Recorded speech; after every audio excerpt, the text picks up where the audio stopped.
ఇంద్రలోక భవనాన్ని ఈడ్చుకొచ్చి గదిలో మార్చి మళ్ళీ కట్టారో ఏమో మాయజాలము తెలుసు మంత్రగారడి తెలుసు రెంటి కన్న ఇది ఇంకోటేమో నీలాకాశం నేలాకొస్తే ఇట్టాగే ఉంటాదో ఏమో ఈ సంతోషం దాచాలంటే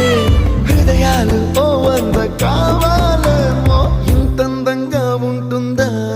ఈ లోకం